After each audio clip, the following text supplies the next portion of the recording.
Hey everybody, Tony D and Little Joan here with a hot take on what the F is China up to. Yeah, I said it. I said it. Oh, that's for later. What the F is China up to?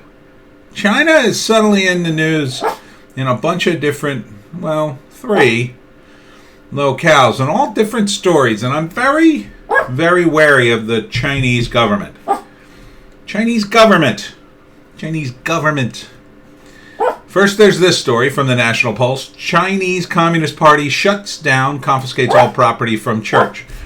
Yes, it's terrible, Joan. They're communist. I know you hate communists because you're, as a dog, your sensory abilities allow you to sniff out communists at all turns. So even just the mention of communists infuriates you. I can see how infuriated you are. Take it easy. But the commies shut down a church and confiscated all its property. Now, this is in China. This happens all the time. Okay? This happens all the time. That we've even heard about it is amazing, quite frankly.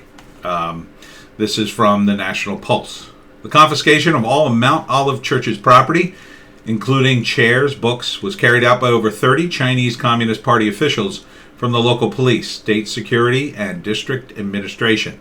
The Texas-based non-governmental organization China Aid reported the same group of officials, led by Yuzhong District Ethnic and Religious Affairs Bureau, raided the church during its worship service last Sunday. The authorities sent the members home and sealed the church without showing any papers to prove official authorization. Yeah, a bunch of woke idiots who want to suck up to the state did this. And they can't. Pastor Zhu Dong and several other leaders from the church were also brought to the police station, where they were no doubt made to feel very uncomfortable. At minimum, if they're lucky. This is what communism does. And these stories should be more widely spread, but they're not. Also from the National Pulse, revealed China's state propaganda group boasts control over Western think tanks, election integrity groups, and even Joe Biden's national security team. The Chinese Communist Party's Cyberspace Administration of China has boasted one of the most critical connections between the 2020 U.S. presidential election, the beer virus pandemic, and the groups of individuals claiming to stop President Trump and his America First agenda, the National Pulse can exclusively reveal. So check this out in more detail yourself. New bombshell admissions over China's influence in both the United States and Europe link organizations such as the Berggruen Institute and with the Chinese Communist Party. The Berggruen Institute rose to national attention after co-founding the, quote, Transition Integrity Project, which advised on how Joe Biden could seize power on the back of an ostensible Trump victory. I believe these were the guys who did the fake election simulation, where at the end of it, Trump won and like the Northeast seceded from the United States. It doesn't surprise me that they got a connection to China. Of course China wants this stuff. Of course. A 2017 report effectively claims on the CCP's behalf that CNN host Fareed Zakaria, Twitter CEO Jack Dorsey, Facebook Oversight Board member Heli Thorning Schmidt, Never Trump philanthropist Pierre Omidyar, wow, what names, and many others cooperate with the CCP, and its goals.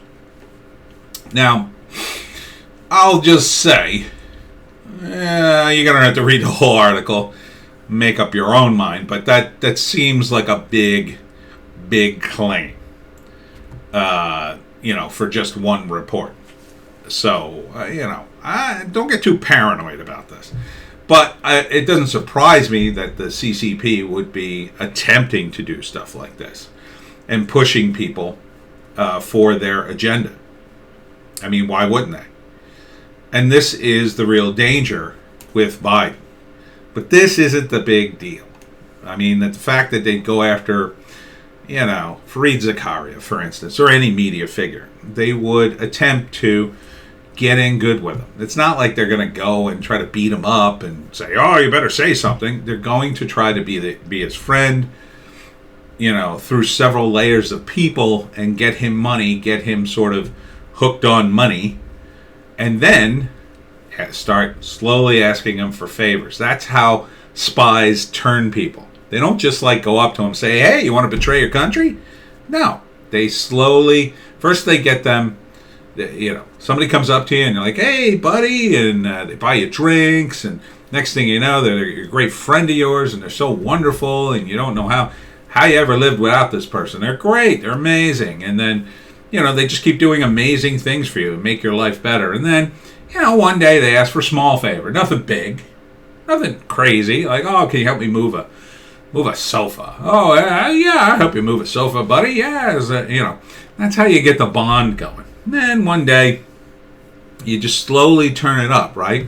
And one day you say, "Oh, yeah, I'm having a little money trouble. You help me out. I wouldn't burden you." And then, "Oh, sure, buddy, I'll loan you $500, and then you pay him right back right away. See, it's all a ruse to get you to feel like you're bonded to this person. It's probably what they did to Swalwell. And you do that for, let's say, 2 years, right? You know somebody for 2 years, and they're like the greatest friend you ever had. You're not going to just immediately assume they're a spy. And then one day, they might start asking about where you work. You know this person for 2 years. Come on. "Oh, yeah, I work in government. I do X, Y, and Z. "Oh, wow, that's cool. I'm not supposed to tell you anything." "Oh, dude, don't tell me anything you're not supposed to tell me." Wink, wink. Next thing you know, once you get that person in as a confidant, it's hard to turn down their request. And then maybe ask them for a little favor. Like, "Dude, I know you work for the government. Maybe you could just, and it's got to be a real reasonably sounding request, right? Something small like, your company needs to buy some stock, and you need to know a secret about the government facility and the stock, what they're going to buy, and maybe that affects the stock or whatever." And you do that, and then you pay off you pay the guy. That's the important thing too. You don't just ask for the favor. You pretend like the favor paid off big, and then you pay him, and then you keep asking him for little things. And now you've paid him, and he's giving you secrets, and then you just start turning it up. And then at some point he's going to go, "Whoa, that's too much, man. I can't give you that information." You go, "Oh, you're going to give it to me." "What?" "Oh, well, we're friends." "Yeah, we're friends. But you're going to give me that information, or I'm going to tell everybody that you give me the other information. You'll be in jail for 20 years. Your life will be ruined. You'll have nothing. Now get me that information." And then they own you. It's as simple as that. It's just you have to have, you have to take a long time to build that. And so a guy like Fareed, it ain't going to happen in a week. But, the fact that they're talking about 2017, really, if they started infiltrating a guy like him, they were really started back in 2014, let's say. I mean, that's what they do. That's what spies do all over the world. That's what our spies do. And they don't even do it directly. Again, they go through intermediaries. People who are willing to do this just for money. So, you want to be a patriot for your country? Let me send you to Europe so you can spy on some people. So, that's what they do. Now, Mark Rubio, I'm surprised to see, was on Breitbart, BitChute channel, calling Delta woke corporate hypocrites for having close ties to the Communist Party. Now, the reason I bring this up is because today, Georgia House passes bill stripping Delta of a multi-million-dollar tax break after it slammed the state's new voting restrictions. Could this be some sort of cover for the real reason they're slamming them? Or vice versa? I don't know.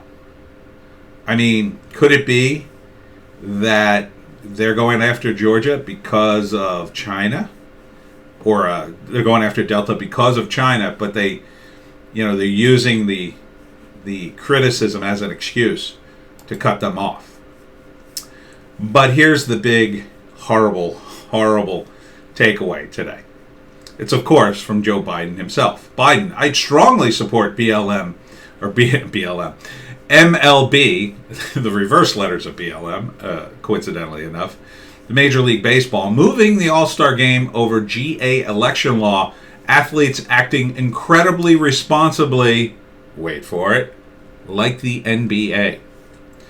So, in other words, I like the NBA's woke, status and embrace of China. I only wish the MLB would do the same thing, and apparently they're trying to do that. Can you imagine? Can you imagine? I mean, if this isn't more proof that Biden has collected 2 stacks from China and is trying to help China, I mean, that seems pretty bad. It seems really, really awful for him to say that. Anyhow, that's my hot take on China today. The Chinese government, it's a cancer. It's a cancer. The communists have got to go.